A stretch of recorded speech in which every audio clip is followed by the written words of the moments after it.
a todas, a todos, a todes, a los representantes de los consejos estatales de población que nos acompañan, a las autoridades locales, a las autoridades federales, a colegas de aquí de la Secretaría General del CONAPO. Es para mí un gran honor, a nombre de nuestra titular, la maestra Gabriela Rodríguez Ramírez, secretaria general del Consejo Nacional de Población, iniciar este ciclo de conferencias del Consejo Consultivo Ciudadano para la Política de Población y los consejos estatales de población. Y empezando este ciclo, tenemos el honor de contar con la participación de la doctora Julieta Pérez Amador, quien nos va a dar una muy interesante sesión titulada Mirar las familias con lente demográfico. Y antes de darle la palabra, me voy a permitir leer su semblanza. La doctora Julieta Pérez Amador es doctora en sociología, con énfasis en demografía y en sociología de las familias por la Universidad de Wisconsin-Madison. Es maestra en demografía por el Colegio de México y ambientales del Colegio de México también.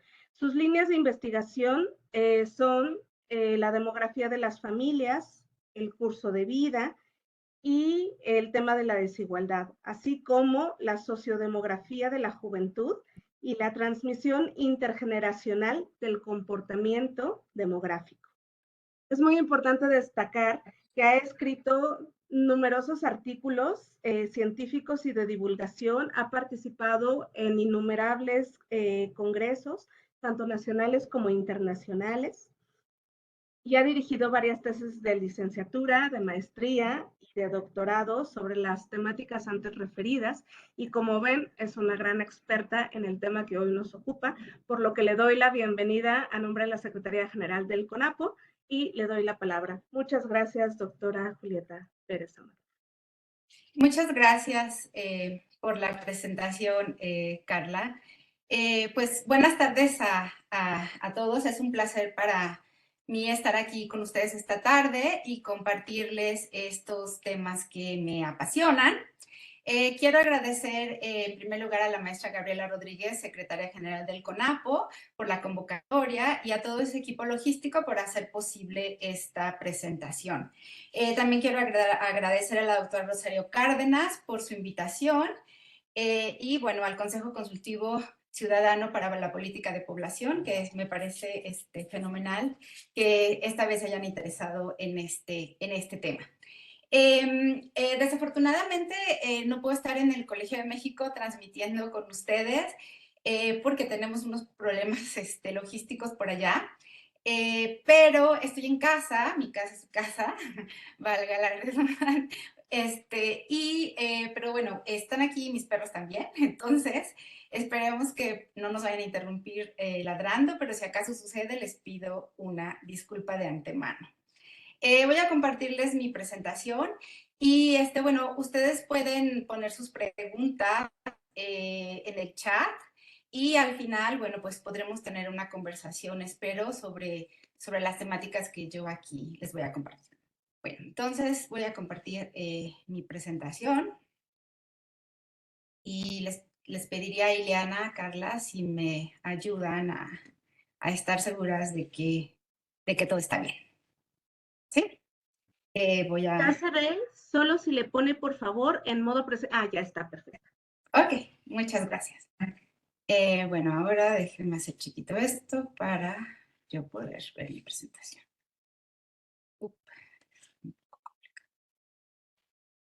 Ok, bueno, déjenme ver qué pasa así. ¿Y qué pasa así? Ok. Bueno, el título de mi presentación, como todos ustedes ya vieron, se llama Mirar a las familias con lente demográfico. ¿Cómo puedo moverme? Ah, acá. Bueno.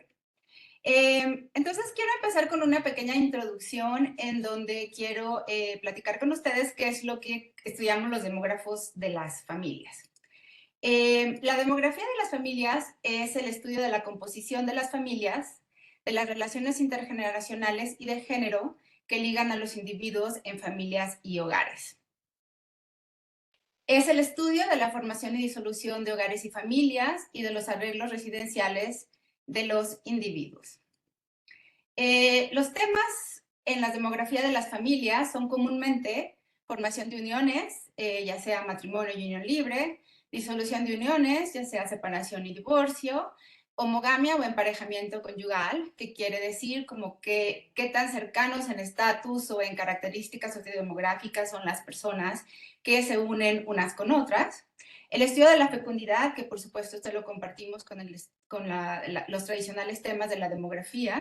El tamaño, estructura y composición de los hogares y por último los arreglos residenciales.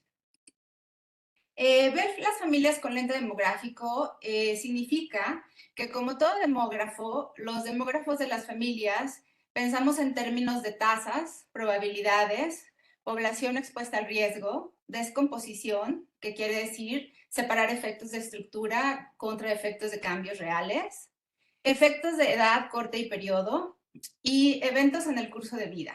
El tiempo al evento, la duración o años persona vividos en determinado estado. Los demógrafos de las familias, como todo demógrafo, partimos de una cuidadosa descripción de estructuras y procesos para así movernos a explicaciones del cambio o de continuidad. La importancia del estudio demográfico de las familias es mucha, podemos mencionar muchos factores, pero bueno, dos de ellos que considero importantes es que nos permiten conocer y entender el comportamiento demográfico de las familias, nos va a ayudar a conectar a los individuos con sus sociedades, es decir, que nos va a permitir ligar el comportamiento micro a nivel individual con el comportamiento macro a nivel de la sociedad. Por otro lado, nos permite identificar similitudes y diferencias en los comportamientos individuales o de grupos poblacionales dentro de las sociedades y entre las sociedades. Bueno, como vieron, las temáticas de la demografía de las familias son muy variadas. En este día yo me voy a detener en 3 de ellas, pero además de mostrarles niveles y tendencias en estas temáticas, mi objetivo principal es transmitirles cómo estos comportamientos demográficos están interconectados. Entonces hablaré de la unión libre, que es un tema al cual he dedicado mucho tiempo y la presentación estará tendiendo mucho a este tema. Después hablaremos de la estabilidad en el calendario de la entrada en unión conyugal, de la separación y el divorcio y de hogares y arreglos residenciales.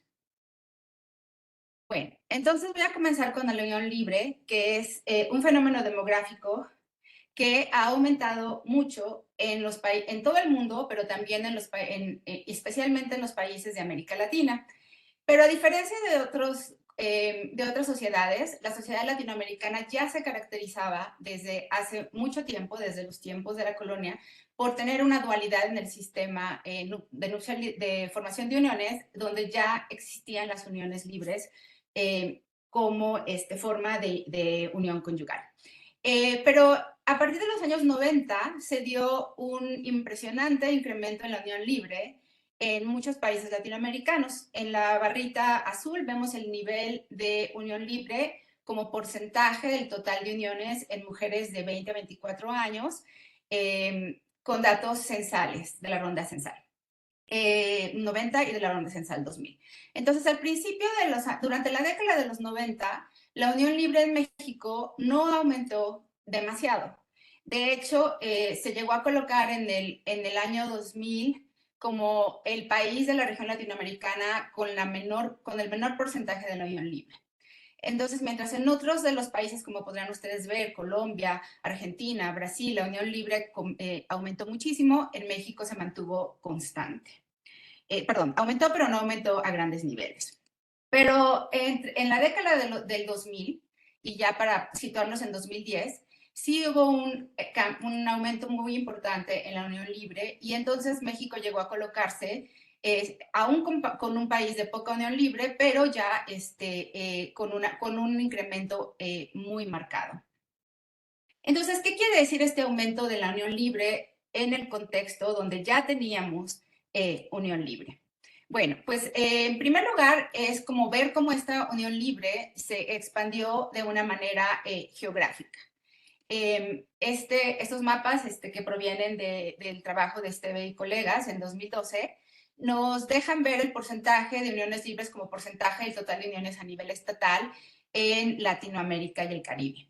Si nos fijamos en los colores, yéndonos desde azul claro hacia azul más oscuro, vemos cómo se incrementó, cómo va incrementando el nivel de unión libre, y cuando nos pasamos a la escala de rojos, ya nos estamos situando en estados o entidades donde la unión libre ya rebasa el 50% de la proporción del total de uniones. Entonces, como podrán ver, entre 90 y 2000 no hubo cambios súper extraordinarios en México, mientras en la parte de Sudamérica hubo ya muchísimo cambio en el aumento de unión libre.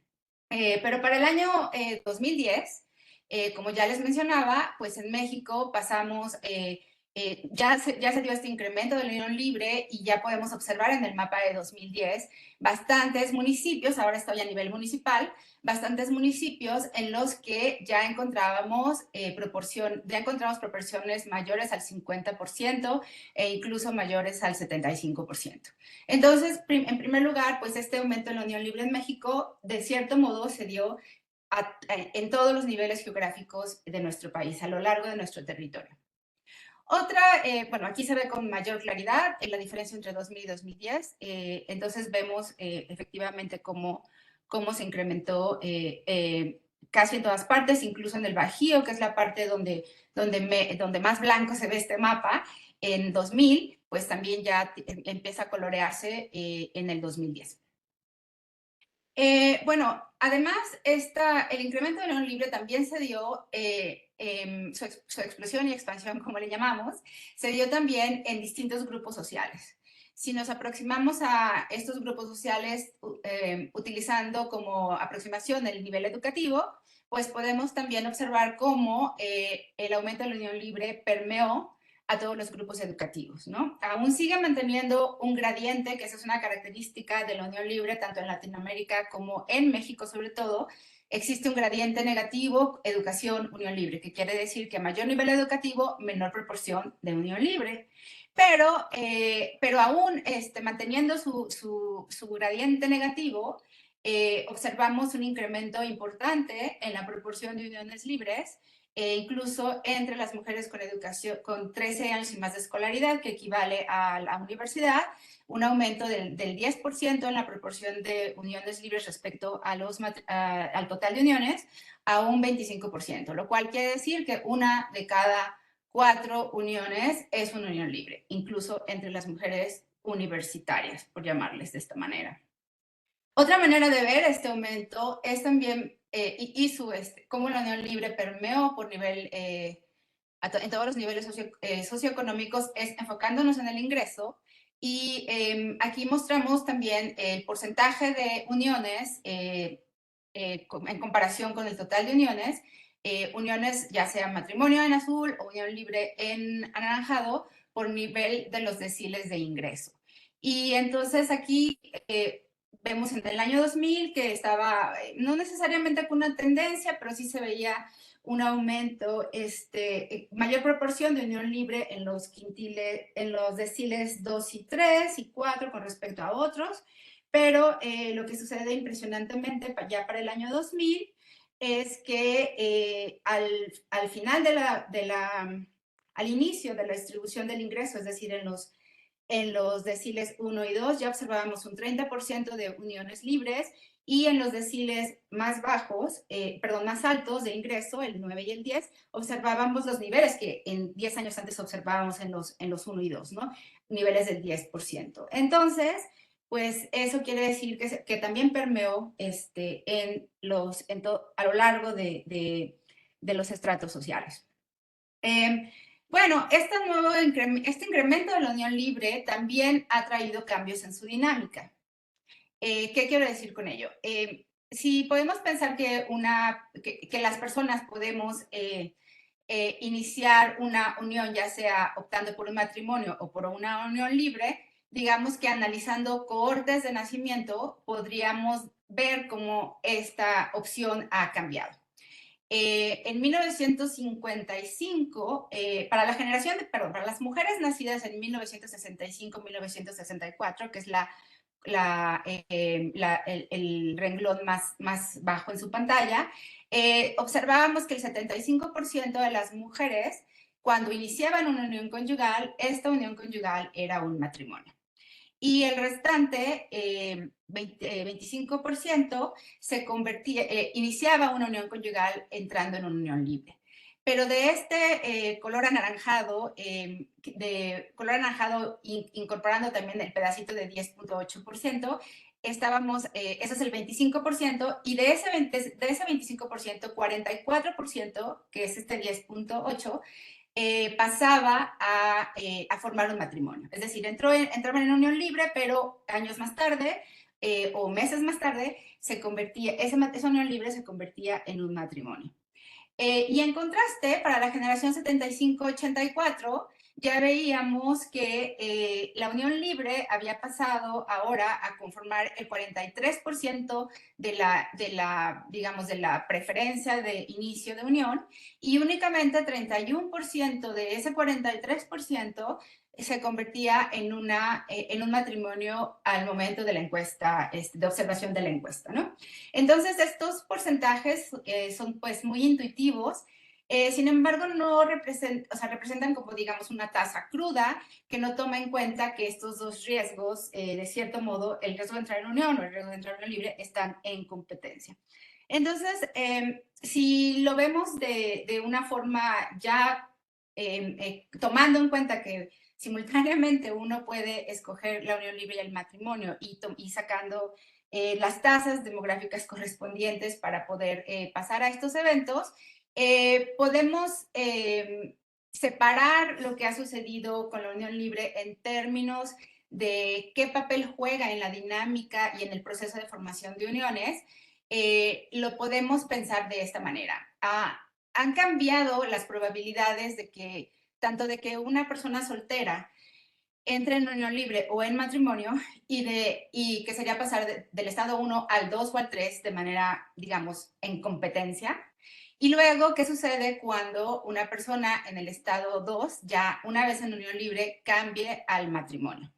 O bien se vaya a un estado 4 de separación, divorcio, y bueno, la viudez por supuesto está contemplada, pero no vamos a enfocarnos mucho en ella porque no ha habido grandes cambios. Entonces, bueno, lo que ha pasado con este nuevo aumento de la unión libre es que la podríamos como separar entre dos tipos de lo que ha pasado según, por ejemplo, el estrato socioeconómico de las mujeres. Entonces, lo que hemos encontrado en la investigación es que antes existía una unión libre tradicional, que se podría llamar antesala al matrimonio, que estaba focalizada en los estratos socioeconómicos bajos, en este caso educativos, donde las mujeres tenían, la mayoría de las mujeres pasaban el matrimonio, pero sí tenían una tendencia de entrar en la unión libre, y esa unión libre tenía una gran probabilidad de convertirse en matrimonio, y por ello es que les dibujé las flechitas con distinto grosor y con distinto dibujo, ¿no? Era baja realmente la proporción de unión libre, aunque coexistía, y esta unión libre siempre se iba a convertir en matrimonio. Y estamos hablando de los estratos socioeconómicos bajos, donde era más común y donde, donde se consideraba una antesala al matrimonio, como veíamos en la gráfica anterior. Bueno, pero ahora en las nuevas uniones libres, llamémosle de esta manera, las que ocurrieron durante la década de los 2000 y bueno, que comenzaron de cierto modo también a incrementar en la década de los 90, observamos que ahora hay dos tipos de uniones, llamémosle así, de uniones libres. En los estratos educativos básicos, la unión libre ahora le podríamos llamar una alternativa al matrimonio, en el sentido de que la probabilidad de entrar en unión libre ha aumentado, por eso les he puesto la flecha más gorda, y también les he pintado el cuadro azul, porque ahora tiene una tendencia, una probabilidad mucho mayor de quedarse como unión libre, y mucho más baja de convertirse en matrimonio. Y esto sucede en los estratos educativos más bajos, y entonces ahí la consideramos una alternativa al matrimonio. Y en cambio, entre los estratos educativos altos, que insisto, por el tamaño de por el tamaño de las flechas, quiero dejar entender que aún es más probable que que las mujeres y los hombres en estratos educativos altos pasen al matrimonio que a la unión libre. Aquellos que sí entran en unión libre, como ya hemos visto, tienen igual probabilidad de pasar al matrimonio o de terminar esa unión libre como separación o divorcio. Entonces, digamos que a este tipo de uniones libres le podemos llamar una unión libre de prueba o de prueba de corta duración. Prueba en el sentido de que igual se convierte en matrimonio o igual, y si no funciona la prueba, pues entonces con misma probabilidad o con una probabilidad similar se separa, ¿no? Entonces, esa sería la dinámica que hemos estudiado sobre el papel de la unión, de este aumento de la unión libre en la dinámica de formación y disolución de uniones, tomando en cuenta qué papel juega en esta dinámica en el proceso de formación y disolución de las uniones conyugales. Bueno, entonces, uno se puede preguntar cuáles son las consecuencias de que haya aumentado la unión libre de esta manera, que tenga estas distintas dinámicas y que haya permeado, digamos, varios segmentos de la sociedad mexicana, ¿no? Entonces, tres consecuencias pueden ser, y aquí quiero aclarar que yo no, que aunque estoy hablando de consecuencias, no necesariamente la correlación implica causalidad, pero simplemente hay, como les voy a venir explicando, pues hay mucho que se relaciona entre el aumento de la unión libre. Entonces, la primera, digamos, consecuencia que puede tener el aumento de la unión libre es en la estabilidad de la edad de la primera unión. Y eso sería como preguntarse por qué hay un rejuvenecimiento en la entrada a la primera unión, que es lo que se ha observado últimamente. Otra segunda consecuencia puede ser el aumento en la disolución de uniones. Y otra tercera consecuencia puede ser el aumento en el número de niñas o niños que corresiden solo con su madre o con su padre. Bueno, entonces hablemos de estas consecuencias y así, de este modo, voy entrando en los temas que les dije al principio que íbamos a tocar. Entonces, primero hablemos de la estabilidad de la edad a la primera unión. Y para ello me voy a comenzar con un trabajo muy, muy, muy viejito, pero que me gusta mucho, que se escribió por Peter MacDonald en 1985, en donde él mostraba cómo los cambios en los niveles de instrucción, en los niveles educativos de las mujeres, se convertían inmediatamente, en muchos casos, en aumentos en la edad a la primera unión o al matrimonio. Entonces, estoy seleccionando los países de una lista muy grande, pero desde aquí les quiero mostrar que comparando generaciones de mujeres, estamos en el año de 1975, por ahí donde se levantó la primera World Fertility Survey, donde compara una generación vieja de 40 a 49 años con una generación joven de 25 a 19 años, esta persona, y ve cómo disminuyó el porcentaje de mujeres sin instrucción, que serían las dos primeras columnas. Luego, a la vez, aumenta el porcentaje de mujeres con mayor nivel de instrucción, y en las últimas dos columnas nos presenta el cambio que hubo en la edad de la primera unión, de acuerdo con esos cambios educativos. Y entonces, lo que se observa es que en Corea ese cambio de 13% de mujeres con educación postprimaria a 47% se tradujo en un aumento en la edad de la primera unión de 4.3 años.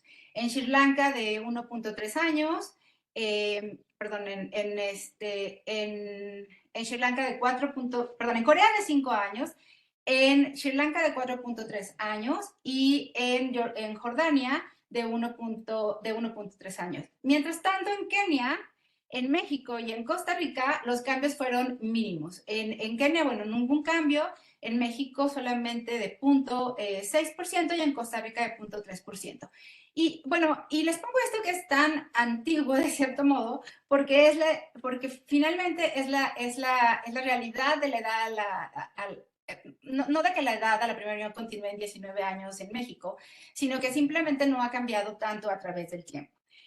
Entonces, una de las maneras de explicarnos por qué la edad de la primera unión en México ha permanecido constante a través de varias décadas es separando lo que ha sucedido por nivel, de nuevo, por nivel socioeconómico, y en este caso vuelvo a usar el nivel educativo para mostrarles cómo esta dinámica está sucediendo. Entonces, lo que ustedes ven en esta gráfica son los cuartiles de la edad de la primera unión por corte y nivel educativo, y estoy comparando mujeres nacidas en 65, 74, 75, 84, 95, 94. Y bueno, podemos, la rayita naranja representa el cuartil 25, que quiere decir la edad a la que el 25% de estas mujeres ha entrado en unión. La cruz nos representa el 50%, la mediana, que quiere decir que a qué edad 50% de las mujeres han entrado en unión. Y la rayita azul nos representa el cuartil 75, que nos indica, el cuartil tercero, que indica que el 75% de esas mujeres ha entrado ya a la edad a la que el 75% de esas mujeres ha entrado en unión.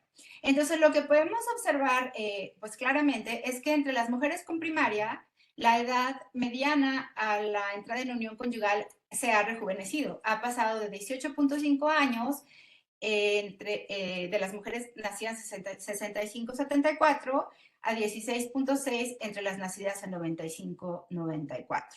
Y lo mismo observamos con las mujeres en secundaria. Ha habido un rejuvenecimiento de casi dos años en la edad a la primera unión mediana. Y también observamos una disminución no tan pronunciada, pero sí bien disminución entre las mujeres con preparatoria. Y en cambio, entre las mujeres con universidad, pues la edad a la primera unión, que ya era más alta, mucho más alta que las mujeres pertenecientes a los otros niveles educativos, también ha subido de 25.4% a 26.2%, e incluso para las mujeres de 95 a 94, encuestadas en 2014, aún no podíamos observar la edad mediana de la primera unión. Ahí la puse hasta arriba, pero no la podíamos observar. Bueno, ahora, ¿por qué está relacionado con el aumento de la unión libre? Bueno, está relacionado con el aumento de la unión libre porque si ustedes observan esta gráfica, que por favor no se asusten porque son muchas rayas, pero lo que quiero que por favor nos enfoquemos al analizar esta gráfica, primero se las explico. En los niveles azules están las mujeres con primaria, en los colores azules están las mujeres con primaria, en los colores rojos anaranjados están las mujeres con secundaria, en los verdes las mujeres con preparatoria y en gris las mujeres con universidad. Y mientras más sólida es la línea, más joven es la generación. Entonces, este cuadro nos representa la proporción acumulada, esta gráfica, la proporción acumulada de mujeres que van entrando en unión libre por cohorte y por nivel educativo. Y entonces, pues si nos enfocamos en las mujeres con universidad, podemos ver cómo el porcentaje de unión libre a los 29 años, el porcentaje acumulado de mujeres que entraron en unión libre a los 29 años era de 17% para la generación más antigua y ahora ha subido a 25% para la generación más joven. Pero más impresionantes son las mujeres con secundaria, que para ellas el porcentaje acumulado de mujeres que a los 29 años han entrado en unión libre pasó de 41% a 69%. Y también es muy importante que veamos que esta línea anaranjada de hasta arriba, que está muy pegada a la línea de primaria, esa línea de primaria representa o sea, estas dos líneas al estar tan pegadas nos dejan ver que la diferencia entre personas con primaria y secundaria en términos de entrar en unión libre se ha disminuido a través del tiempo. Otra cosa importante que quiero que veamos en esta línea roja que termina con el punto 69 es que veamos dónde cruza esta línea, en la línea horizontal 25 y la línea horizontal 50, porque ahí es donde vemos cómo ese rejuvenecimiento de la entrada en unión, de la edad a la entrada en unión, tiene mucho que ver con la edad a la que estas mujeres que han entrado mucho más en unión libre lo están haciendo.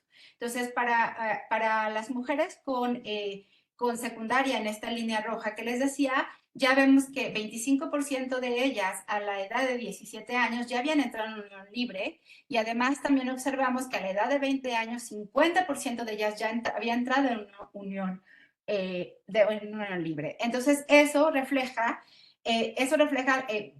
nos explica cómo está relacionada el rejuvenecimiento de la edad a la primera unión, porque está muy relacionado con la entrada en unión libre, que además ha cambiado, que además se da con mayor intensidad entre las mujeres de menor nivel educativo. Y bueno, en la siguiente gráfica es la misma, la pueden leer de la misma manera, pero esta representa la entrada en matrimonio. Entonces, para empezar, si comparamos esta con la gráfica anterior, bueno, la intensidad ha sido mucho menor, ha ganado intensidad la unión libre, y el matrimonio, la entrada en matrimonio ha perdido un poco de intensidad. Entre las universitarias, que son las líneas grises, pues la entrada, el porcentaje acumulado de mujeres que a los 29 años habían entrado en matrimonio era de 28 años, y ahora era de 59%, 60%, y ahora es de 28%. Claro que en el caso de las universitarias, como vimos hace dos gráficas, tiene mucho que ver con un retraso en la edad a la primera unión, pero también tiene que ver un poco con que algunas de ellas están entrando en unión libre. En cambio, entre las mujeres con secundaria, pues vemos que el porcentaje de mujeres que antes entraba en matrimonio a la edad 29 era de 72%, y ahora solamente es de 45%, y en este caso sí tiene mucho que ver con que ellas están intercambiando la unión libre por matrimonio, y como les mencionaba anteriormente, lo están haciendo a edades mucho más tempranas. Bueno, esto es como el aumento de la unión libre tiene que ver con la estabilidad de la edad de la primera unión cuando la pensamos en términos globales. Ahora pensémoslo cómo ha afectado el aumento de la unión libre en la disolución, en el aumento de la disolución de uniones.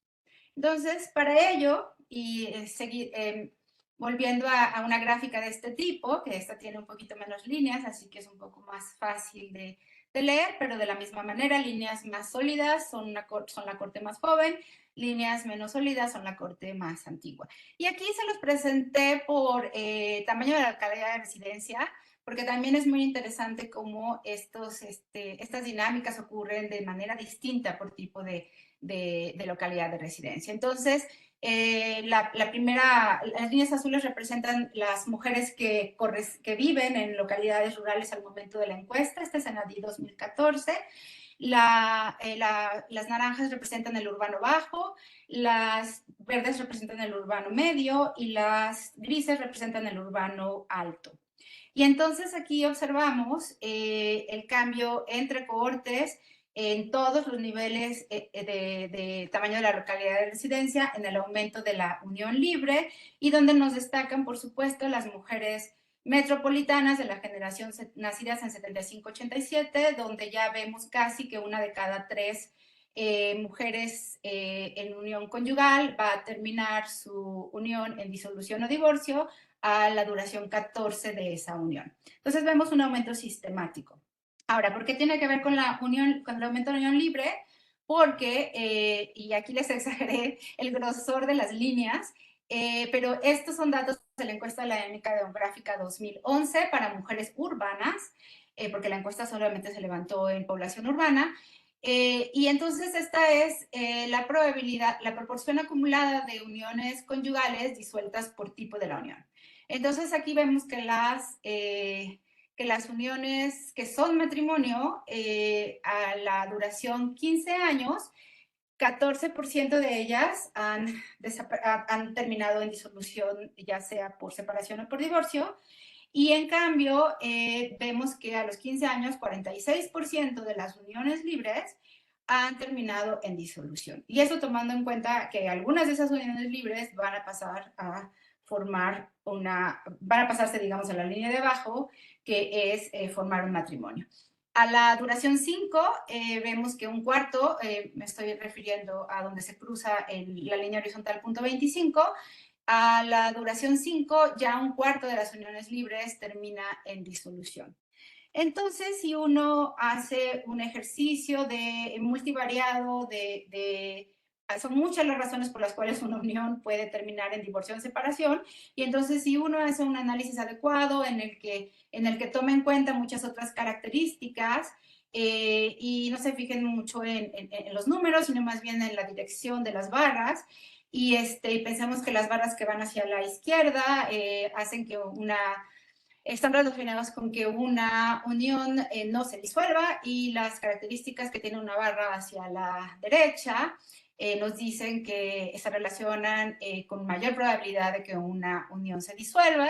Y entonces, aún controlando por muchos otros factores, como el número de hijos, como la edad de la mujer al inicio de la unión, como el nivel educativo y si las mujeres trabajan o no trabajan, entonces, perdón, si trabajan en el trabajo remunerado o no.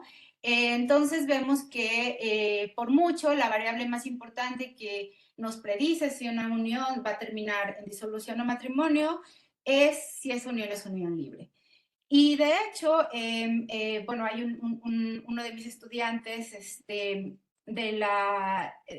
terminó su doctorado y que hizo una tesis muy bonita sobre disolución conyugal. Él incluso cuantificó, por métodos de descomposición, cuantificó cuál es el peso que tiene el cambio en la composición de las uniones gracias a la unión libre, en la probabilidad de que disuelvan, y él encontró que una cuarta parte del aumento en la disolución de uniones que se observa entre dos cohortes nacidas en los 60, a mediados de los 60 contra una nacida a mediados de los 70, el 25% del aumento en la disolución de uniones que hubo entre esas dos cortes es atribuible al incremento en la unión libre. Es el factor que mayor peso tiene, y además esta contribución en el aumento de la unión libre sobre el aumento de la disolución de uniones encontró que era mayor entre los estratos socioeconómicos bajos y medio que los estratos socioeconómicos altos. Entonces es así como el aumento de la unión libre también se relaciona con un aumento en la disolución de uniones conyugales. Y bueno, la última pregunta era si ese aumento si ese aumento de la unión libre también podría resultar en un aumento en el número de niños y niñas que residen solo en un hogar con su padre y con su madre. Y bueno, esta es una pregunta difícil de resolver, ahora lo verán, espero que no estén ya cansados y puedan pueda explicarles cómo veo esta relación. Bueno, cómo vemos esta relación. Bueno, en primer lugar, les voy a hacer como una pausa y darles una definición bueno, primero hablarles de la tradicional, manera como se analizan los hogares en México. Normalmente se nos habla de la composición de hogares en México y la vemos, o bueno, en cualquier lugar, y la vemos como una clasificación de normalmente 4 maneras, ¿no? Aunque me está faltando el hogar de corresidentes, me doy cuenta.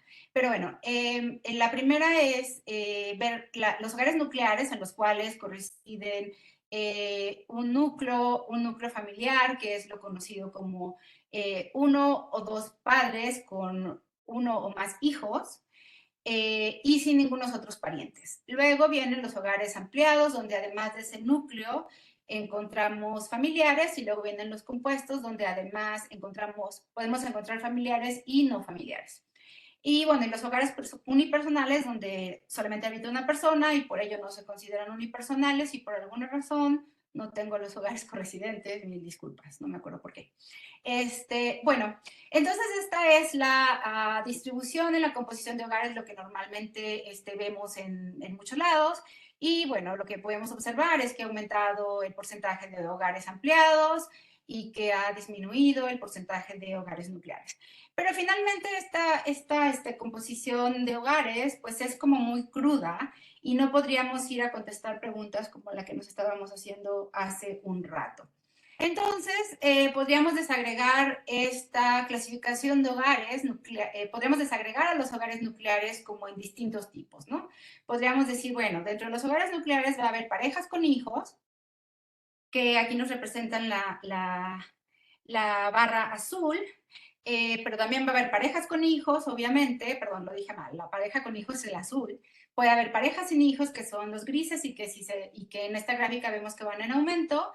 Y también puede haber los monoparentales sin hijos, ¿no? Esa barra naranja es la que nos acercaría un poco a preguntarnos, a responder lo que nos preguntábamos hace un rato. Bueno, pero el descenso del número de hogares de parejas con hijos puede deberse también simplemente al descenso de la fecundidad, por ejemplo, ¿no? Y ahí vemos también un aumento de parejas sin hijos. Entonces, tampoco es como la manera más ideal de acercarnos a resolver este tipo de preguntas, ¿no? Entonces, bueno, ahora desagreguemos los hogares extensos con hijos y o hijas, ¿no? Entonces, en los hogares extensos, y estos números no me suman los de allá arriba porque estoy quitando automáticamente a donde no hay hijos, ¿no? Entonces, bueno, no automáticamente, a propósito, estoy quitando a los hogares donde no hay hijos. Entonces, bueno, desagregamos estos hogares extensos. El hogar extenso sería la suma del hogar compuesto con el ampliado, y así en general se le llama extenso.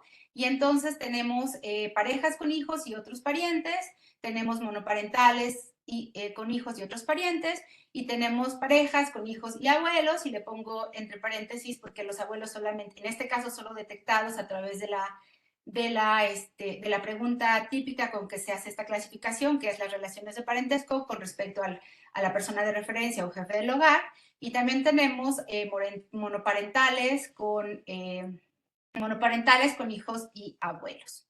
Entonces, bueno, esta gráfica pues nos muestra que han aumentado el de parejas con hijos y otros parientes, y nos dice que han bajado, que han aumentado también los de monoparentales con hijos y otros parientes, y más o menos se han quedado iguales los de parejas con hijos y abuelos, y los otros, los amarillos monoparental con hijos y abuelos de igual manera. Pero bueno, afortunadamente, ay, ¿por qué estoy ya atrás? Perdón. Entonces, uno podría pensar que podríamos, este cuadro es abrumador, pero no quiero que por favor lean, no es necesario leer lo que ahí pusimos, pero simplemente quiero que sigamos los colores que representan, pensar a los hogares no solamente en términos de nucleares extensos y compuestos o ampliados, perdón, extensos compuestos, sino también pensarlos en cómo está, con referencia al núcleo conyugal, al núcleo nuclear, perdón, al núcleo nuclear. Bueno, a la presencia o no de pareja con hijos y que haya hijos. Es decir, nuestro eje de análisis, digamos, que son los hijos. Entonces, podríamos acomodar estos hogares de tal manera que podamos ver, por ejemplo, cuántos hogares son de una generación, cuántos hogares son de dos generaciones, y cuántos hogares son de dos o más generaciones.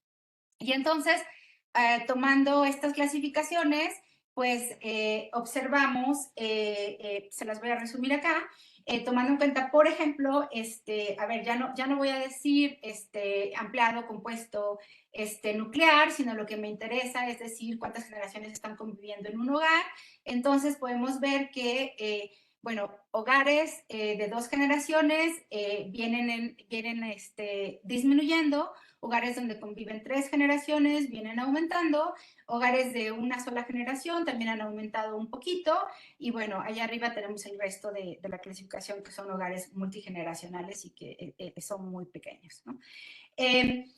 Bueno, entonces, este tipo de mirar la clasificación de hogares de otra manera, pues nos acerca a entender dinámicas distintas. Lo que sea, una de las, aquí que lo que quiero hacer la pausa en este momento es para hablar de lo que es un arreglo residencial y cómo esto es diferente de hablar de la composición de hogares. Hasta hace un momento yo les hablaba de la composición de los hogares y aunque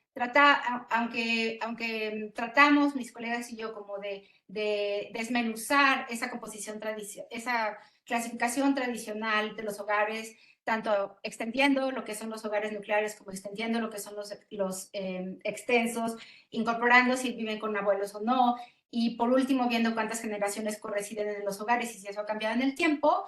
Mi unidad de análisis siempre fue el hogar. Entonces ahora me voy a cambiar de unidad de análisis para hablarles de lo que es el arreglo residencial. Entonces el arreglo residencial son las relaciones y características de las personas que viven en hogares. Y la unidad de análisis es el individuo y no el hogar. Y eso es lo que quiero enfatizar ampliamente. Porque muchas veces en la literatura hacemos los usamos como si fueran sinónimos y no es así. La composición de hogares o el tipo de hogar no es exactamente lo mismo que el arreglo residencial. Su diferencia principal es que la unidad de análisis es el individuo, en el caso de los arreglos residenciales, y el hogar en el caso de la composición y estructura de los hogares. Entonces, ¿de qué nos sirve tener esta distinción? Bueno, pues se los digo con un ejemplo. Si nos preguntamos cuántos hogares tienen niños, pues nos interesa la composición de los hogares. Vamos a ir a ver cuántos hogares están compuestos por niños, ¿no? Y luego, pero en cambio, si nos preguntamos cuántos niños viven en hogares monoparentales, entonces sí requiero un cambio de unidad de análisis, donde mi unidad de análisis son los niños, las personas, en este caso una subpoblación, los niños, y me interesa ver cuáles son los arreglos residenciales de estos niños. Y aunque yo al final pueda decirles, es que estos niños viven en un hogar de tipo nuclear, de todos modos mi unidad de análisis sigue siendo los niños. Y espero que eso pues nos quede claro. Bueno, ahora, ¿por qué podemos ahora medir los arreglos residenciales? Es así, no lo puedo enfatizar más, con mucha alegría. Es porque a partir del año 2000, si bien recuerdo, en el Censo de Población y Vivienda, aunque ya había habido algunos ejercicios con otras encuestas levantadas por el INEGI, pero a partir del año 2000 tuvimos un gran avance en la captación de información en donde en el Censo de Población y Vivienda se preguntó no solamente por el parentesco, sino que también se preguntó a cada persona de la lista de personas si su madre y su padre vivían en la vivienda y que nos identificaran, por favor, que nos dijeran en qué número de renglón estaba esa persona. Y también más adelante en el cuestionario se preguntaba si las personas estaban en pareja, que las personas que estaban en pareja, si la pareja vivía en el hogar y si esta pareja, y en qué situación, en qué número de renglón se encontraba esa persona. Entonces, este fue un gran avance que nos permite que nos permite complementar la información que nosotros sabemos sobre hogares y su composición que viene de la variable de parentesco con una mucho más fina, donde nos permite identificar, independientemente de la relación de parentesco, qué personas viven con su madre, su padre y su pareja.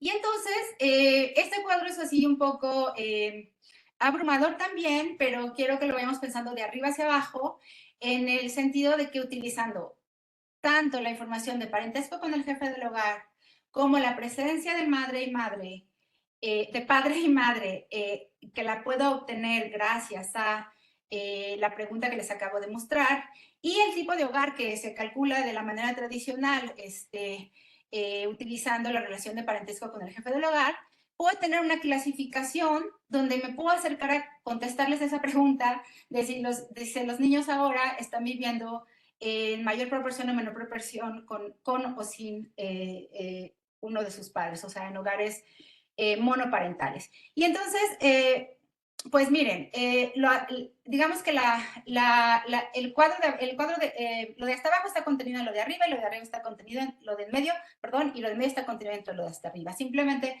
voy sumando de arriba hacia abajo, agrupando como los distintos tipos de hogares. Entonces, me voy a enfocar en la parte del medio primero, donde hacemos esta clasificación, donde observamos que 79.1% de los niños y niñas son hijos del jefe del hogar, viven con su padre y con su madre y viven en un hogar nuclear extenso o compuesto, porque a fin de cuentas no me importa si es un hogar nuclear extenso o compuesto, sino lo que me importa es si viven con su madre y con su padre. 10%, me estoy parando en 90, 10% de estos niños y niñas también son hijos del jefe del hogar, viven solo con la madre o con el padre y viven en un hogar nuclear extenso o compuesto, y tampoco me interesa mucho qué tipo de esto. Pero hay un porcentaje importante de niños y niñas en 1990, que es 5.7, pero que después aumenta a 18.8 en 2010, que son nietos del jefe del hogar, ya sea que vivan con o sin su padre o madre, y viven obviamente en un lugar extenso, en un hogar extenso o compuesto. Y esta es una de las cosas más importantes que uno puede desagregar al tener esta información que a partir del año 2000 tenemos. Y bueno, ya para resumirlo y tratar de contestarles la pregunta y acuérdense cómo hice la lógica, ¿no? De que el aumento de las uniones libres puede estar relacionado con una estabilidad en la unión conyugal, y además puede estar relacionado con el aumento en la disolución de uniones, y el aumento en la disolución de uniones obviamente puede estar relacionado con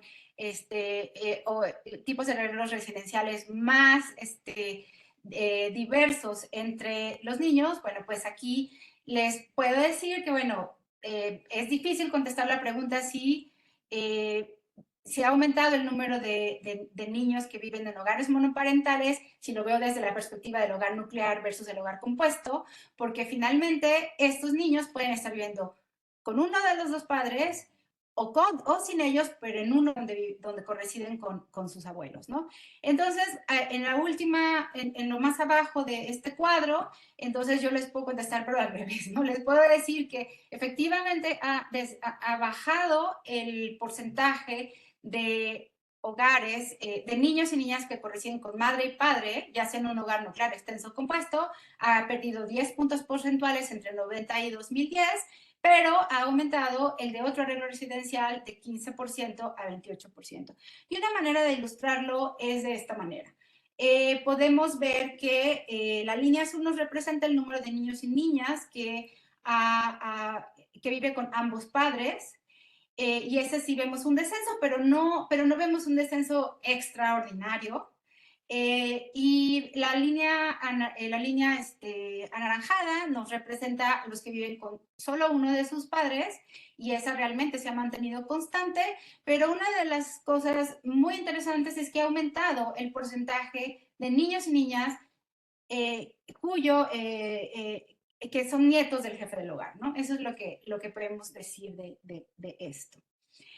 Y bueno, para resumirles las tres cosas los tres temas de los que les hablé, pues la expansión y expresión de la unión libre se caracteriza por una diversidad en su dinámica y por una polarización por niveles socioeconómicos. La segunda es que la estabilidad en el calendario de la entrada a unión se ha dado en parte por un intercambio entre la unión libre y el matrimonio, y que el aumento generalizado de la disolución de uniones se ha dado, entre otras cosas, también por un importante efecto en su composición por tipo de unión, y que hay mayor diversidad en los arreglos residenciales, donde lo más característico de este cambio es un aumento en los arreglos residenciales donde conviven 3 o más generaciones. Y entonces, bueno, pues para concluir, les digo que pues ver las familias con lentes demográficos es partir de una cuidadosa descripción de estructuras y procesos, como les decía al inicio, para así moverse las explicaciones de cambio o continuidad, y estudiar sus consecuencias en las dinámicas demográficas y sociales. Y bueno, pues muchas gracias.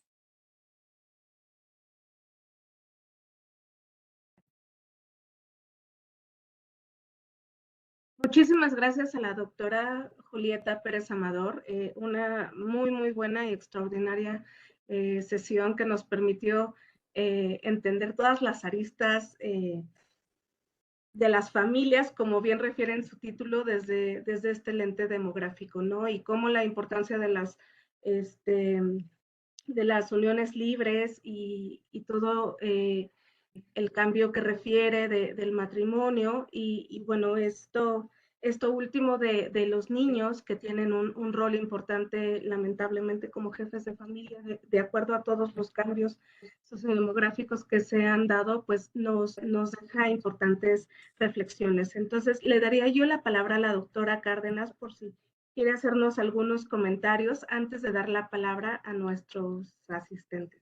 Gracias. Muchas gracias, doctora Bonilla. Pues como la doctora Pérez Amador nos ha mostrado, hay muchos elementos que contemplar cuando uno habla de familia y cuando uno se concentra en algunas de las características de estas y las grandes transformaciones que ha sufrido el país a la luz del cambio en las dinámicas demográficas en los últimos 50 años. Aprovechando que CONAPO está cumpliendo esos 50 años, muchos de estos contenidos que hoy nos ha presentado la doctora Pérez Amado son consecuencia de esas modificaciones en las dinámicas de fecundidad, en las transformaciones de las estructuras por edad y en las transformaciones sociales que hemos visto. Algunas de ellas se vinculan íntimamente con las desigualdades y una ampliación de estas desigualdades en el país, y esas son las que particularmente tendrían que estar siendo consideradas para política pública en estos días donde tenemos como uno de los elementos centrales de los Objetivos de Desarrollo Sostenible la reducción de las brechas de desigualdad al interior de los países y entre países. Adicionalmente, el caso específico de Latinoamérica, con características que la hacen distinta como región de lo que ocurrió en Europa en los últimos siglos y por supuesto lo que ahora mismo podemos ver en Asia y África. Así que realmente un ejemplo de el campo muy amplio que hay para lo que sería los estudios comparados en la región. Yo dejaría el espacio para si hay alguna pregunta en el chat de quienes han asistido, han participado en esta sesión. Muchas gracias, doctora. Muchas gracias, doctora Cárdenas. Hasta el momento no veo ninguna pregunta, solo comentarios. Le voy a leer estos. Lilia Buró dice, muchas gracias por tan excelente presentación. Me fue de mucha utilidad su magnífica gráfica de efectos de características sobre el riesgo de la disolución de la unión conyugal. Muy clara. Muchas gracias. Iván Barrios refiere que muchas gracias por la información, muy interesante. Horacio Sosa, muchas gracias, doctora Julieta. Israel César Ayala, excelente ponencia, felicidades por ese dominio total del tema. Nuestros colegas del Consejo Estatal de Población en Guerrero refieren muchas gracias, excelente información. Luis Enrique Santiago destaca que muchas gracias por tan relevante presentación, doctora Julieta, y nos hace dos preguntas. La primera de ellas es, ¿se contemplan en los datos las uniones libres y matrimonios de personas del mismo sexo? Y la siguiente pregunta es, ¿qué tan pertinente y relevante será contemplar las relaciones polígamas y o poliamorosas? La doctora Vargas de Somede refiere que desde su perspectiva y experiencia, ¿qué se puede esperar en los escenarios futuros de las familias y las uniones? Y por el momento serían todos. ¿Gusta contestar, doctora, por favor? Bueno, pues muchas gracias a todas y todos y bueno, me alegra que a pesar de que los abrumé con mucha información y distintas metodologías, distintas fuentes de información, que hayan, espero, bueno, creo que hayan podido seguir la presentación. Bueno, para responder la primera pregunta, desafortunadamente no estamos contemplando en los datos de uniones libres y matrimonios a las personas del mismo sexo, debí de haberlo aclarado, pero por supuesto que es un tema de suma relevancia que debemos de contemplar. Y de aquí, de hecho, tomaría la oportunidad para referirlos también a los trabajos de Cecilia Rabel y de Judith Gutiérrez, que han hecho a partir de este magnífico de esta magnífica modificación a la manera de preguntar la composición de los hogares en el censo del año 2000, que ellas sí han hecho también otro tipo de clasificaciones de hogares sumamente importantes, lo han separado por jefatura por el sexo de la jefatura de la persona de referencia y también han contemplado el número de uniones entre parejas del mismo sexo. Por supuesto que es muy relevante incluirlas en cuanto, desde mi postura, cuando ahora se ha hecho más, espero que en los nuevos levantamientos de información se haga muchísimo más énfasis en que las personas libremente nos digan su estado conyugal, y entonces de esa manera podríamos no hacer clasificaciones erróneas entre dos personas que son de distinto sexo y nos declaran un estado conyugal que no necesariamente es unido. Entonces, requiere mucho de una detallada levantamiento de la información y obviamente de un detallado estudio al respecto. Por el momento, yo no las contemplo. Y nos pregunta qué tan pertinente y relevante sería contemplar relaciones polígamas y poliamorosas. Bueno, también desafortunadamente con los datos que yo manejo normalmente, que son los que no hable de eso, pero afortunadamente estos temas tienen la fortuna de incluirse casi en todas las encuestas. Entonces, aunque no necesariamente se preguntan específicamente con el mismo lenguaje en los cuestionarios, sí podemos como tenerlas, podemos observar características desde muchas encuestas, como ustedes espero se hayan dado cuenta. Yo les presenté información de la ENIG, de la ENADIT, de la EDER, de los censos nacionales, de la encuesta intercesal. Entonces, bueno, es como algo que lo tenemos cruzado a través de muchas, es un tema que afortunadamente lo tenemos en todas las fuentes de información y nos permiten armar un rompecabezas de distintas características para poder tener como la foto completa.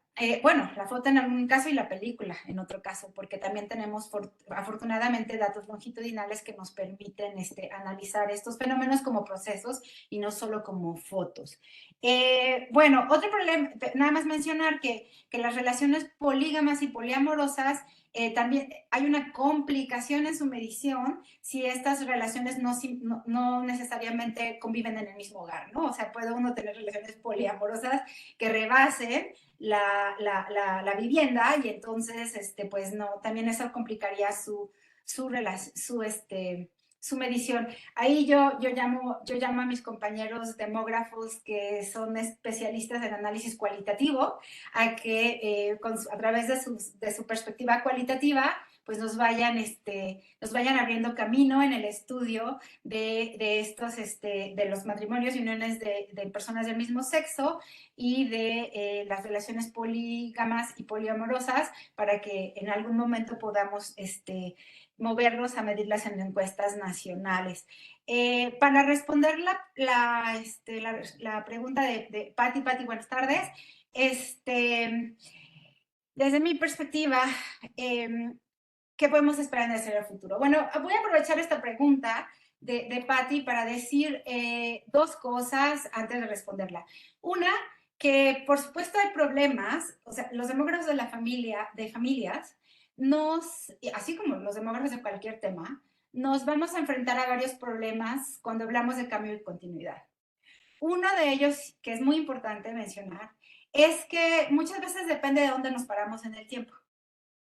Si yo me paro en el tiempo, no sé, en 1970 o en 1990 o en 1930, y depende de dónde me pare en el tiempo, es que yo puedo observar cambio o continuidad. Y entonces hay que tener mucho cuidado cuando hablamos de cambio y continuidad, dependiendo de dónde me pare en el tiempo, ¿no?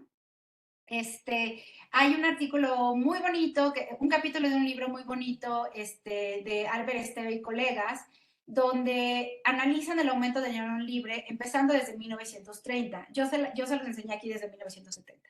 Pero si yo me regreso a 1930, donde la unión libre era más alta que en 1970, entonces yo puedo contarles una historia distinta. Y en ese artículo, que les recomiendo mucho que lo lean, que después puedo darles la cita, en ese dicen que más bien fue como la revancha de la historia. ¿Qué quiere decir? ¿Qué quieren decir con eso? Quieren decir que durante los años 70 hubo campañas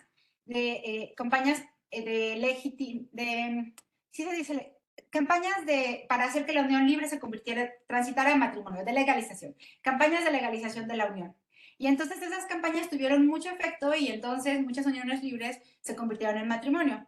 Entonces, si uno realmente el argumento es que en los años 70 fueron que fueron más bien, que ese nivel bajo de unión libre de los años 70 fue una respuesta a esas campañas y que realmente la unión libre tuvo una revancha en la historia y que ahora está aumentando de nuevo a los niveles que antes tenía, ¿no? Entonces, eso no contradice lo que yo les he presentado, pero simplemente nos enseña cómo es muy importante ver dónde nos paramos.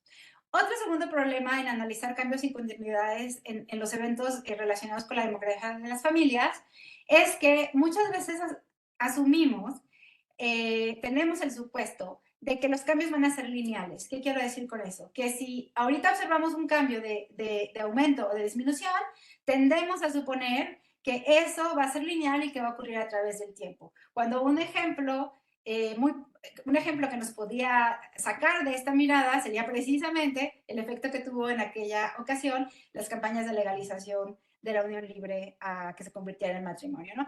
Entonces, en mi respuesta, yo a la pregunta, y dado lo que les acabo de decir, pues yo creo que en el futuro vamos a seguir observando mucha más diversidad en los arreglos residenciales de las personas. Eso es sumamente importante, sobre todo en un contexto de envejecimiento poblacional, en el que esta gran diversidad en los arreglos residenciales, como vemos, está aumentando una de las principales componentes de este aumento en la diversidad es la corresidencia de los adultos mayores, que podríamos verlo de dos lados. Están siendo acogidos por los hogares nucleares, de cierto modo, o más bien los adultos mayores están acogiendo a núcleos completos. Eso no lo sabemos más que con encuestas de tipo longitudinal. Entonces, esperamos una diversidad en los arreglos residenciales y una cosa que podría ser un poco preocupante es, y no por ponerle ningún signo negativo ni positivo al aumento de unión libre, simplemente como traté de transmitirles, un cambio en la composición de las uniones a un mayor aumento en la unión libre puede desencadenar varias situaciones demográficas, llamémosle así, caracterizadas por un aumento en la disolución de uniones, y ahorita me enfoqué en la consecuencia que puede tener en cómo en qué arreglos residenciales van a tener los niños y las niñas, pero obviamente también va a tener consecuencias en el porcentaje de adultos mayores, sobre todo mujeres, que potencialmente van a vivir en hogares unipersonales, ¿no? Entonces, eso es algo muy importante en un contexto de envejecimiento, en un contexto de cuidados. Entonces, como que yo espero, o sea, hay métodos, por supuesto, demográficos que nos permiten hacer proyecciones, pero bueno, proyecciones de hogares, hay muy pocos, de hogares y de arreglos residenciales, hay muy poco hecho al respecto, aunque sí hay trabajos, no sé, de algunos que les puse en la presentación, pero bueno, mi respuesta sería diversidad. Diversidad, y esta diversidad, sin ponerle signo favorable o desfavorable, implica, y con eso me paso a la otra pregunta, de cómo esto, qué relación tiene con esto con la política pública. Bueno, esto quiere decir que esta diversidad va a requerir, valga la redundancia, diversas maneras de atender las necesidades de la población. Simplemente clasificar, por ejemplo, tirar las líneas de pobreza a nivel hogar, y luego una vez que tiramos la línea de pobreza a hogar y decimos cuántos hogares están debajo de la línea de pobreza y cuántas personas habitan en esos hogares que están debajo de la línea de pobreza, sería también muy importante ver cómo está relacionado eso con estos cambios en la formación, estos cambios en las dinámicas de los hogares en términos de composición, y cómo el efecto del cambio de composición en los hogares se retroalimenta, interactúa con los porcentajes que vamos a observar de pobreza. No sé si me explico al respecto, pero específicamente quiero decir que va a haber cambios que van a tener que ver simplemente con un cambio en la composición de los hogares, ¿no? Entonces, las políticas de atención a la población vulnerable, pues tiene que tomar en cuenta este tipo de cambios de estructura en los hogares, ¿no? Respondo a la siguiente pregunta que apareció, ¿sí? Bueno, Alejandro Jesús Velázquez dice que si cuenta con alguna información respecto de la pandemia de COVID-19, respecto a los arreglos residenciales, y si de alguna manera afectó negativamente o tuvo un impacto positivo. La verdad es que no he entrado en esa temática, pero por supuesto que es una gran oportunidad, es un experimento natural que nos va a permitir ver cómo la sociedad, respondió a la pandemia en términos de arreglos residenciales. Hemos visto ya por estudios que han hecho ustedes mismos en CONAPO que tuvo efectos en la disminución de la fecundidad, en el aumento del embarazo adolescente, en el uso de anticonceptivos, y es obvio que tuvo efectos en los arreglos residenciales. Hay algunos estudios, por supuesto, ya en la revista Coyuntura Demográfica de la Sociedad Mexicana de Demografía. Hay un artículo muy bonito, sencillo, de Aburto y colegas, donde nos dicen que hubo un aumento en los hogares extensos debido a la pandemia. Y bueno, quiero decir otra cosa, aprovechar, la mayoría de las cosas que yo les mostré, bueno, todas las cosas que les mostré ahora que lo pienso, describen las tendencias a nivel nacional. Y aprovecho este foro, que por supuesto es muy diverso en términos de la composición de nuestro país, para invitarme a mí misma, a que analicemos todas estas tendencias a nivel estatal. Afortunadamente, muchas de las fuentes de información que yo utilizo nos pueden dar cierta desagregación a nivel estatal. Incluso la encuesta nacional la encuesta nacional, la EDER, la encuesta nacional demográfica retrospectiva, tuvo una muestra bastante grande en su último levantamiento que también permite analizar algunos de estos fenómenos a nivel estatal.